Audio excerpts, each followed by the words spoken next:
how I lost $10,000 on a wholesale deal, and how I could have completely avoided it in like 10 seconds. What's up, guys? Mike Hill, the Wholesaling Titan here, and I'm going to tell you this story of how I lost $10,000 wholesaling and how to avoid this mistake by adding one simple term to your contracts. So about 10 years ago, I was doing a wholesale deal. I had the property under contract, and I found a cash buyer who signed a purchase agreement and put up a non-refundable deposit. We were doing a double closing. Everything was good to go. I sent all of the paperwork to the title company to facilitate our closing, and it was a great deal. I was excited, buyer was excited, until the title work came back. Now, one of the contingencies to closing is providing the buyer with free and clear title. And I've had tons of deals that have had title issues where 95% of the time we're able to resolve those issues and close on the deal. On this particular deal, the property came back with some open and expired permits. So I'm thinking, okay, no problem. We'll have the seller close out the permits and we'll just keep it moving. But then the seller said, nope, not taking care of any permits. To which I responded, well, you have to. There are permit issues and I'm entitled to free and clear title. Seller's not budging. So I contact my title company to inform them of what the seller is saying. And that's when my friend Stephanie over at Independence Title over in Fort Lauderdale, shout out to those guys. She dropped some knowledge on me, right? Kind of schooled me. And remember, guys, this is like 10 years ago. So I'm a complete amateur at this point. But she explained that while open and expired permits, yeah, they need to be dealt with, they aren't actually a title issue, and the seller was right. Like, I basically didn't have a case. So next, I'm like, okay, well, the buyer's just going to have to take the property with the permit issues, and we'll be done.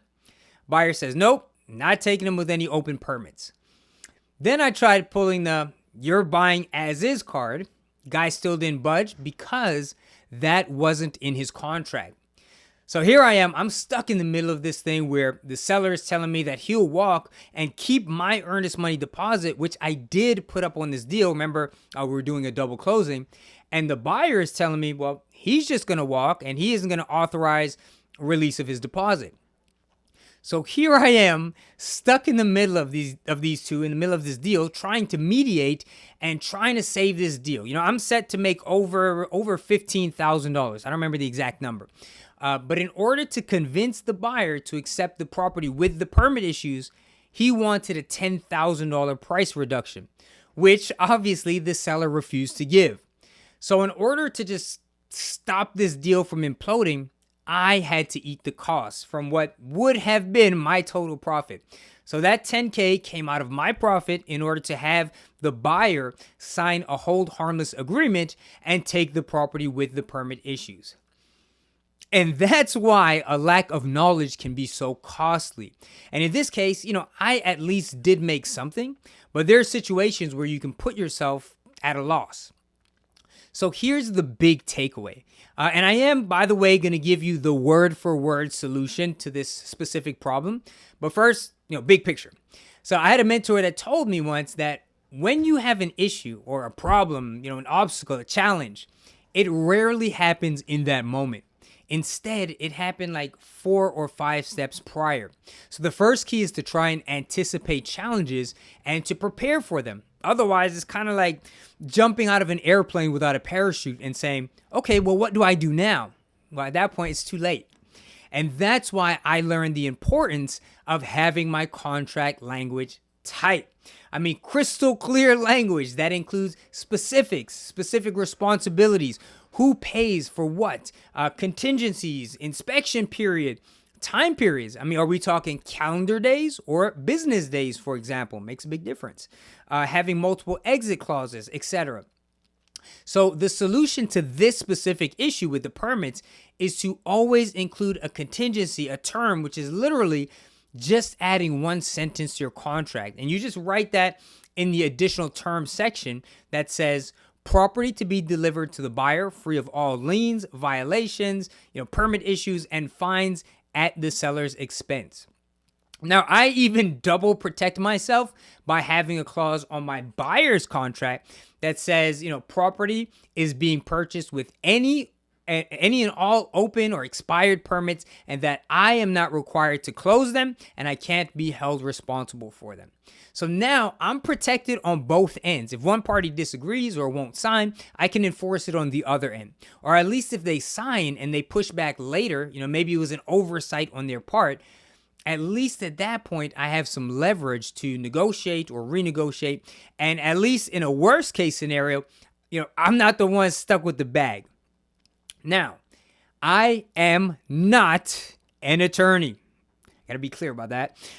I do not give legal advice, but I do have a list of the contingencies that I personally use and an explanation of my personal reasons why I choose to use them. And again, just stressing that this is not legal advice.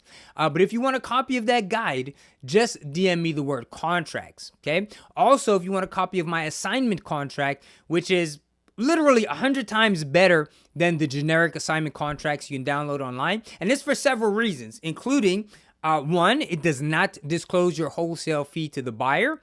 And it has a lot of additional protections for you, including that permit language that we just talked about.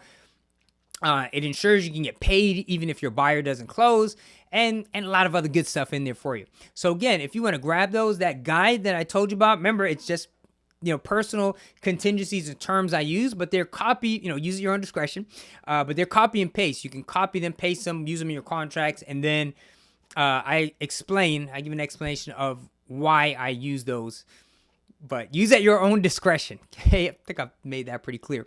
But again, if you want copies of any of that stuff, guys, just DM me or comment the word contracts. I'd be happy to send those over to you for free. On that note, I want to thank you guys so much for watching. I don't even know how to end these videos to really show my appreciation, but I really, really do appreciate it. Thank you so much. If you guys have questions, comments, you want me to expand on anything, drop them in the comment section below. You got some advice for my next topic you want to see me cover? Always looking for ideas. I do read these comments, so leave that down below. I'll check those out as well. If you got some value here, please do like the video. Please like, comment, share, subscribe. It really, really does help the channel out a great deal, and I really, really appreciate all that love from you guys. On that note, thank you so much again for watching, and I'll catch you guys in the next video. All right? Peace.